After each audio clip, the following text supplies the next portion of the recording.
आज हम बात करेंगे माइग्रेशन पर, प्रवास पर। जब बात प्रवास की आती है तो उससे पहले ये जानना भी ज़रूरी होता है कि किसी भी एक निश्चित स्थान पर जनसंख्या में जो परिवर्तन होता है, जनसंख्या में जो वृद्धि होती है, उसके कई कारण होते हैं।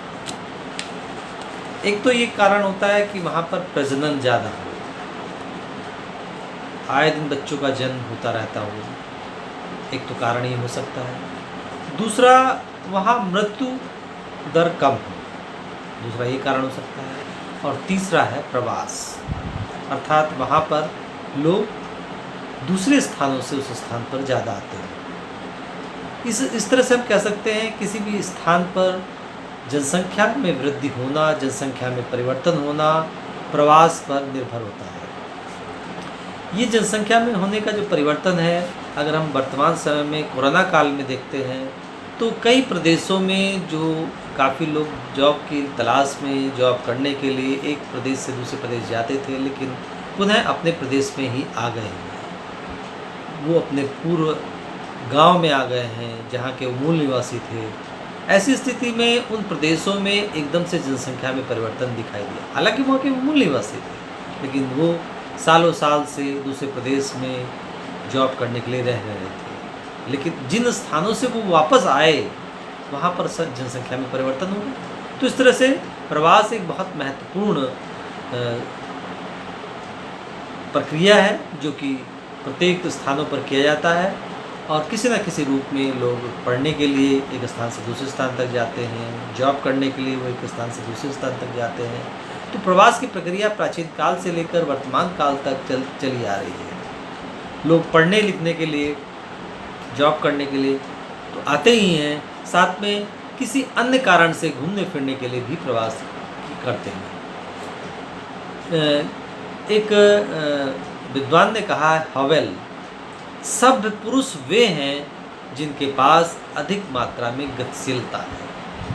मतलब अगर व्यक्ति एक स्थान से दूसरे स्थान तक मूव करता है तो वो सभ्य पुरुष कहलाता है। अर्थात जितने भी बड़े बड़े लोग हुए हैं वो गतिशील रहे हैं, वो एक स्थान पर बैठकर ही सब कुछ नहीं करते रहे।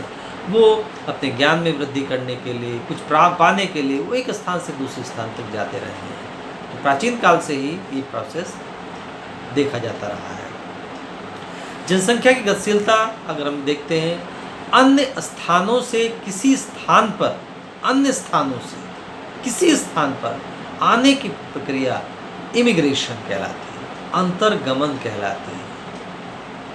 और एक स्थान से बाहर जाने की प्रक्रिया माइग्रेशन कहलाती है, बहिर्गमन कहलाती है। मतलब अंतर्गमन और बहिर्गमन दो तरह के प्रोसेस होते हैं, इमिग्रेशन और माइग्रेशन।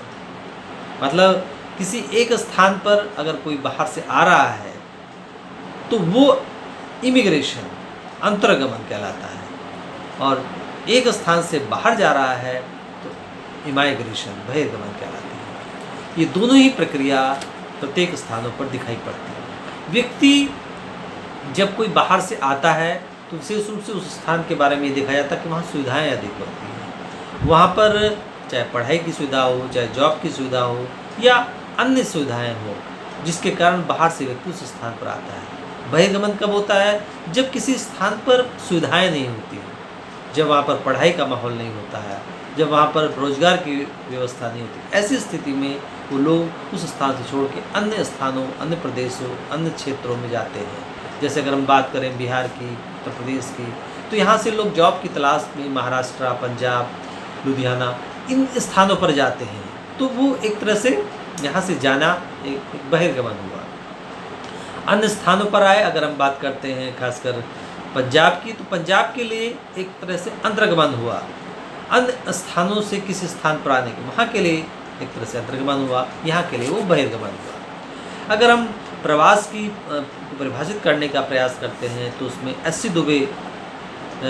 सी दुबे का जो दृष्टिकोण है वो कहलाता है, प्रवास सामाजिक परिवर्तन की वह प्रक्रिया है जिसके द्वारा जनसंख्या का अंतर्गमन या बहिर्गमन होता है। यानी एक तरह की सामाजिक परिवर्तन की प्रक्रिया है जिसमें लोग एक स्थान से दूसरे स्थान तक आते हैं या जाते हैं। इसके साथ साथ डेविड हिट ने अपने स्वाभाविक निवास से अलग होना प्रवास है। मतलब अपना जो स्वाभाविक निवास है उससे अलग होना प्रवास है। लोग जॉब के लिए दूसरे स्थान पर जा रहे हैं तो वो प्रवास है। जो किसी का मूल निवास है उस स्थान को छोड़ के दूसरे स्थान पर जाना प्रवास है।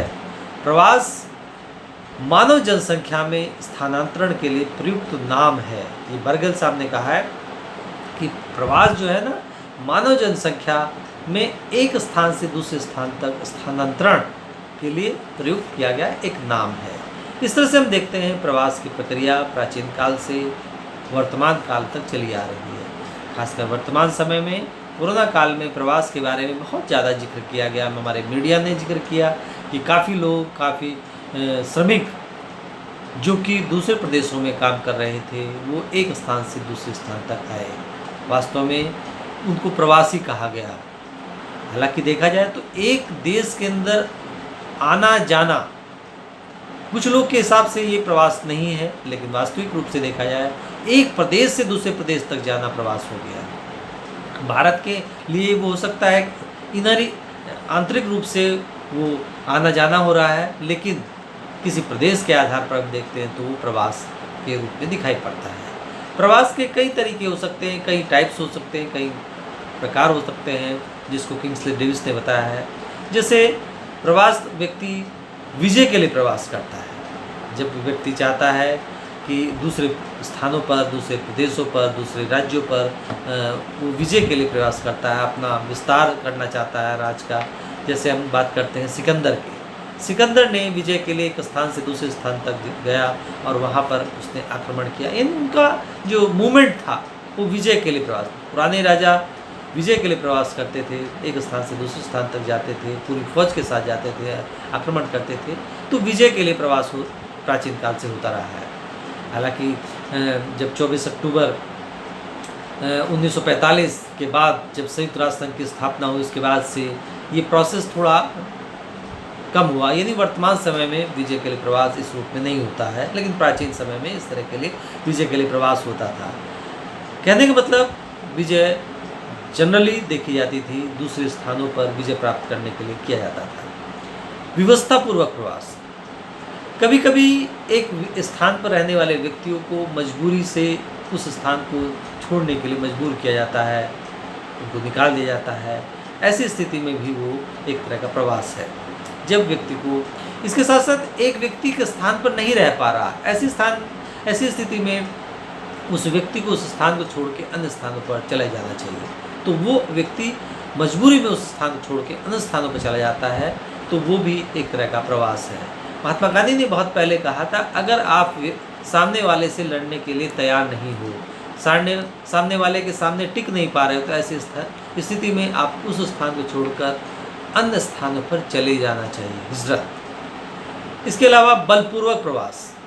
बलपूर्वक प्रवास जब किसी को ज़बरदस्ती मजबूर कर दिया जाए कि तुमको इस स्थान से दूसरे स्थान तक जाना है। जैसे अगर हम देखें व्यवस्थापूर्वक और बलपूर्वक दोनों में मिला जुला एक दृष्टिकोण है। एक में व्यक्ति को ज़बरदस्ती कोई भेजता है, एक में व्यक्ति परेशान होकर उस स्थान से दूसरे स्थान पर चला जाता है।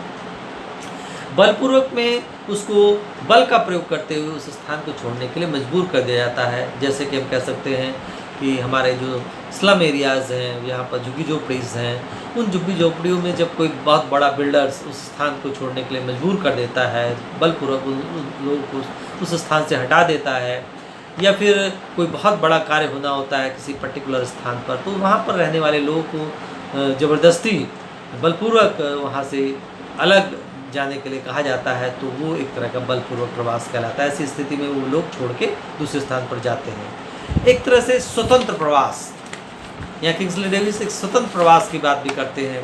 स्वतंत्र प्रवास खासकर जब व्यक्ति अपने विवेक से, अपने प्रयासों से, अपनी इच्छा से एक स्थान से दूसरे स्थान पर जाता है, तो वो एक तरह से स्वतंत्र प्रवास कहा जाता है। वास्तव में देखा जाए कि वर्तमान समय में ही नहीं, प्राचीन काल में भी जब कोई व्यक्ति कुछ प्राप्त करना चाहता था, ज्ञान प्राप्त करना चाहता था, कुछ वस्तु प्राप्त करना चाहता था, कुछ खोज करना चाहता था। ऐसी स्थिति में वो अपने स्वतंत्र विवेक से, अपनी इच्छा से एक स्थान से दूसरे स्थान तक प्रवास करता है। जैसे डॉक्टर्स हो सकते हैं, इंजीनियर्स हो सकते हैं, वैज्ञानिक हो सकते हैं, नौकरी पेशा हो सकते हैं, व्यापारी हो सकते हैं, जो डेवलपमेंट के लिए, जो विकास के लिए एक स्थान से दूसरे स्थान तक जाते हैं। जैसे यहाँ के काफ़ी बच्चे, इंडिया के काफ़ी बच्चे अमेरिका जाते हैं, वो पढ़ाई लिखाई के लिए जाते हैं। इंजीनियर्स होते हैं, डॉक्टर्स होते हैं, साथ में आपके वैज्ञानिक होते हैं। तो वो एक तरह का स्वतंत्र प्रवास है जिसमें किसी तरह का कोई बल नहीं है, किसी तरह का कोई व्यवस्था नहीं है, वो अपनी इच्छा से जाते हैं। इसके साथ साथ नियंत्रित प्रवास का वो तरीका है जब कुछ लोगों को सेलेक्ट करके भेजा जाता दूसरे स्थानों पर, लेकिन वो कुछ समय बाद वापस आ जाते हैं। जो एक कंट्रोल्ड इन्वायरमेंट में कुछ लोगों को भेजा जाता है, ये कुछ लोगों को दूसरे स्थान से एक पर्टिकुलर स्थान तक बुलाया जाता है, विजिट करने के लिए बुलाया जाता है, तो वो एक तरह का नियंत्रित प्रवास है। इस तरह से उन्होंने पाँच छः तरह के प्रवास का जिक्र किया है किंग्सले डेविस ने, जिसमें काफ़ी हद तक बहुत सी चीज़ें क्लियर होती हैं। पीटरसन ने कुछ अन्य तरीके में का जिक्र किया है, जैसे प्रिमिटिव वंडरिंग माइग्रेशन, घुमंतु। प्राचीन काल से कुछ लोग, कुछ घुमंतु जातियाँ रही हैं जो एक स्थान से दूसरे स्थान तक रहकर ही अपना जीवन यापन करती रही हैं, जिसमें वो उनकी एक अपना ही एक सोच रही है। वो जनजातियाँ एक स्थान से दूसरे स्थान पर घूमकर अपनी आवश्यकताओं की पूर्ति करती थी। तो वर्तमान समय में हालांकि बहुत कम हो गया है, लेकिन फिर भी आज भी आपको अपने ज़िले के आसपास, अपने शहर में कुछ स्थानों पर ऐसे लोग दिखाई दे जाएंगे जो कुछ समय तक वहाँ रहते हैं, जैसे वो लोहे का काम करते हैं। तो वो उन काम को करके अपनी आवश्यकताओं की पूर्ति करते हैं। तो इस तरह से प्रिमिटिव वंडरिंग माइग्रेशन पुराने समय से चले आ रहे हैं। इन लोगों के लिए ये शब्द यूज किया जाता है, घुमंतु। इसके साथ साथ प्रिमिटिव रेंजिंग यानी पर्यटन के लिए लोग एक स्थान से दूसरे स्थान तक प्राचीन काल से आते रहे हैं। उस रूप में भी ये प्रवास का एक बिंदु हो सकता है। फ्लाइट फ्रॉम लैंड, ज़मीन से उड़ान, मतलब यानी कहने का मतलब कुछ लोग एक स्थान पर खेती करते हैं, कुछ समय बाद उस स्थान को छोड़ के दूसरे स्थान पर खेती करने लगते हैं। तो अलग कृषि का रूप में भी लोग इस रूप में भी प्रवास करते हैं। डिस्प्लेसमेंट, जैसा कि अभी किंग्सले डेविस का जिक्र किया था मैंने, वो भी पीटरसन की तरह से व्यवस्थापूर्वक, जब व्यक्तियों को एक स्थान को मजबूरी में छोड़ के जाना पड़ता है, उसकी व्यवस्था होती है, वो अपनी आवश्यकताओं की पूर्ति नहीं कर पाता है, तो ऐसे स्थान में वो व्यवस्थापूर्वक प्रवास कहते हैं। जैसे कि हम वर्तमान समय में कोरोना काल में उन श्रमिकों के लिए कह सकते हैं जो कि दूसरे प्रदेशों में, पंजाब में, कर्नाटका में, इसके साथ साथ महाराष्ट्र में जॉब करते थे, रहते थे, सालों साल रहते थे, लेकिन वहाँ पर धीरे धीरे फैक्ट्रीज बंद होने लगी, धीरे धीरे रोजगार खत्म होने लगा। ऐसी स्थिति में उनको व्यवस्थापूर्वक पैदल ही कई किलोमीटर पैदल चल के उनको वापस अपने स्थान पर आना पड़ा। तो एक तरह से व्यवस्थापूर्वक प्रवास था। इसके साथ साथ सामूहिक प्रवास का एक रूप भी दिखाई पड़ता है। सामूहिक प्रवास वो है जब कुछ स्थानों पर लोगों को वहाँ की एक तरह से प्राकृतिक विपदाओं के कारण या किसी अन्य कारण से मजबूरी में पूरे सब लोगों को सामूहिक रूप से प्रवास करना पड़ता है। इसको हम कह सकते हैं कि जैसे कि भारत पाकिस्तान का बंटवारा हुआ, उस समय काफ़ी लोगों को मजबूरी में यानी सामूहिक रूप से सारे हिंदुओं को सामूहिक रूप से इकट्ठा होकर, सारे सिखों को सामूहिक रूप से इकट्ठा होकर वहाँ से वापस भारत में आना पड़ा। तो ये एक तरह का सामूहिक प्रवास था। या यहाँ के काफ़ी मुस्लिम्स को पाकिस्तान जाना पड़ा, तो ये भी एक तरह का सामूहिक प्रवास है। फ्री इंडिविजुअल, ये एक तरह से स्वतंत्र रूप से जब कोई व्यक्ति एक स्थान से दूसरे स्थान तक जाता है, चाहे वो जॉब के लिए, चाहे वो अन्य चीज़ों के लिए, तो वो एक तरह का फ्री इंडिविजुअल स्वतंत्र प्रवास का रूप दिखाई पड़ता है, जिसका जिक्र किंग्सले डेविस ने भी किया है। इसके साथ साथ कुली यानी मजदूरी करने के लिए व्यक्ति प्राचीन काल से ही एक स्थान से दूसरे स्थान तक जाता रहा है। जैसे बिहार के काफ़ी लोग जो पंजाब जाते हैं, हरियाणा जाते हैं, महाराष्ट्र जाते हैं, उन सब को हम कह सकते हैं जो मजदूरी के लिए प्रवास किया जाता है, कुली ट्रेड। इसके साथ साथ स्लेव ट्रेड, दास व्यापार, यानी कुली ट्रेड के साथ साथ स्लेव ट्रेड का यानी दास व्यापार का भी एक प्रवास का एक तरीका है। प्राचीन काल में लोग कुछ लोगों को खरीद कर या कुछ लोग को एक स्थान से उठा के ले जाते थे और उनके साथ दास की तरह का व्यवहार करते थे या उनको दास बना लेते थे, अपने व्यापार में उनका प्रयोग करते थे। ये भी प्राचीन काल में एक रूप था। वर्तमान समय में ये प्रवास का तरीका लगभग ख़त्म हो गया।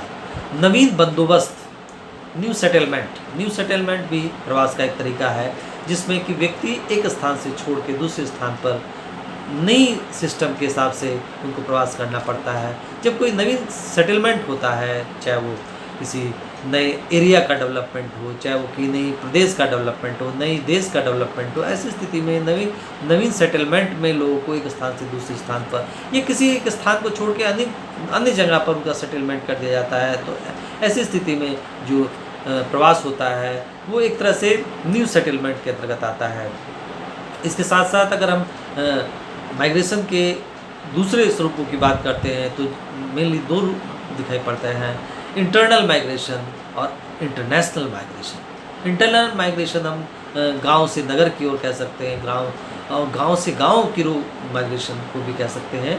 यानी जो इंटरनल माइग्रेशन होता है वो जनरली हमारे देश के अंदर ही रहता है, जिसमें हम कह सकते हैं एक ज़िले के अंदर गांव से लोग जॉब के लिए, व्यापार के लिए शहर आकर रहने लगते हैं, शहर आके काम करने लगते हैं, तो वो एक तरह का इंटरनल माइग्रेशन। या एक तरह का एक प्रदेश से दूसरे प्रदेश में जाकर जॉब करना एक देश के अंदर, तो वो भी एक तरह का इंटरनल माइग्रेशन है। जैसे कि वर्तमान समय में हमने कहा बिहार के लोग पंजाब जाते हैं, ये हमारे इंडिया के लिए एक तरह का इंटरनल माइग्रेशन है। इसके साथ साथ इंटरनेशनल माइग्रेशन, अंतर्राष्ट्रीय प्रवास, वो है जब नगर से नगर या नगर से गाँव, ये एक तरह से इंटरनेशनल या एक देश से दूसरे देश तक माइग्रेशन होता है, तो वो भी प्रवास का एक तरीका होता है। इसके साथ साथ हम सोर्स ऑफ माइग्रेशन की बात अगर हम करते हैं तो इसमें डायरेक्ट होता है और एक इनडायरेक्ट होता है। यानी जिसमें डायरेक्ट में जिसमें डॉक्यूमेंट की बात आती है, जनगणना की बात आती है, इंटरनल में जन्म स्थान से संबंधित आंकड़ों की बात आती है। यानी हमको इसका जो माइग्रेशन का जो पता चलता है, हम उस स्थान की जनगणना करके एक पर्टिकुलर समय में हम जब जनगणना करते हैं और पहले की जनगणना से तुलना करते हैं तो उसके आधार पर हमको डायरेक्ट जानकारी मिल जाती है। डायरेक्ट वहाँ से एक स्रोत पता चलता है इसका डायरेक्ट का। इनडायरेक्ट का जन्म स्थान संबंधी प्रमाण पत्र, अगर हमारे पास हम देखते हैं लोगों के पास जो जन्म स्थान संबंधी प्रमाण पत्र, उसके आधार पर पता चलता है कि कितने लोग आए, कितने लोग गए। ये एक तरह से डॉक्यूमेंट से पता चलता है। अभी हाल में कुछ दिनों पहले इस बारे में काफ़ी जानकारी प्राप्त हुई थी। इसके साथ ही साथ फैक्टर्स की बात हम करते हैं तो एक इकोनॉमिक फैक्टर होते हैं। इकोनॉमिक फैक्टर्स में पुल फैक्टर होते हैं, पुश फैक्टर होते हैं। पुल फैक्टर में भूमि का आकर्षण भी लोगों को आकर्षित करता है, रोज़गार के अवसर भी उनको प्रभावित करते हैं, आमदनी के अच्छे अवसर प्रभावित करते हैं, एक देश की आर्थिक व्यवस्था प्रभावित करती है। अगर अच्छी अर्थव्यवस्था होती है तो व्यक्ति उस स्थान पर जाता है। जैसे कि बड़े बड़े शहरों में लोग जाते हैं, रोज़गार और नौकरी की व्यवस्था जहाँ अच्छी होती है उस स्थान पर जाता है। और खुली व्यवस्था, जैसे कि खुली व्यवस्था से ध्यान आया, खासकर अगर हम बात करते हैं हांगकांग की, हांगकांग में खुली व्यापार व्यवस्था थी, लेकिन जब वो चाइना के कब्जे में आया तो वहाँ पर काफ़ी लोगों ने उस स्थान को छोड़ के दूसरे देशों में चले गए। यानी खुली व्यवस्था में लोग जाना पसंद करते हैं। पुश फैक्टर यानी प्रतिकूल फैक्टर, जीविकोपार्जन के साधनों का अभाव अगर होता है तो उस स्थान को छोड़कर वहाँ से चले जाते हैं। रोजगार के अवसरों की कमी होती है तो उस स्थान को लोग छोड़ के चले जाते हैं। निर्धनता और बेरोजगारी में निम्न स्तर पर उस स्थान को छोड़ के चले जाते हैं, जैसे कि हम बिहार के, उत्तर प्रदेश के लोग कहते हैं जो अन्य प्रदेशों में जाते हैं। इसके साथ ही साथ अगर हम बात करते हैं दूसरा बिंदु, जनसंख्या का जो बढ़ता हुआ दबाव है वो भी एक फैक्टर है। व्यक्ति को बहुत सारी सुविधाएं नहीं मिलती, इसलिए वो उस स्थान को छोड़ के अन्य स्थानों पर चला जाता है। यातायात संदेशवाहन के विकसित साधन जहाँ पर होते हैं उस स्थानों पर व्यक्ति जाना चाहता है। प्राकृतिक भौगोलिक कारक भी हो सकते हैं, इसमें अनुकूल भी हो सकते हैं, प्रतिकूल। अनुकूल होते हैं तो उस स्थान पर आदमी आना चाहता है, प्रतिकूल होते हैं उस स्थान पर आदमी छोड़ के जाना चाहता है। इसके साथ साथ सामाजिक कारक भी दिखाई पड़ते हैं। जिसमें सामाजिक भेदभाव जहाँ पर बहुत ज़्यादा होता है उस स्थान को छोड़ चला जाता है आदमी। और सामाजिक रीतियाँ, विश्वास, ये भी कारण हो सकते हैं। विवाह का दृष्टिकोण भी हो सकता है, विवाह करने के बाद भी वो व्यक्ति उस स्थान पर जाता है शिक्षा के लिए, स्वास्थ्य के लिए। इसके साथ से धार्मिक कारक भी हो सकते हैं, इसमें राजनीतिक कारक भी हो सकते हैं, अन्य कारक भी दिखाई देते हैं। तो माइग्रेशन के अच्छे दृष्टिकोण भी हो सकते हैं, बुरे भी हो सकते हैं। तो दोनों रूप में माइग्रेशन दिखाई पड़ता है। अच्छे कारकों में आर्थिक अवसरों की समानता होती है, राष्ट्रीय अंतर्राष्ट्रीय विकास की बात आती है, गाँव पर घटता जनसंख्या का दबाव का दृष्टिकोण दिखाई पड़ता है, सामाजिक एकता में वृद्धि होती है। इस तरह से हम देखते हैं। और बुरे कारकों में मानसिक असंतोष का दृष्टिकोण दिखा, इस तरह से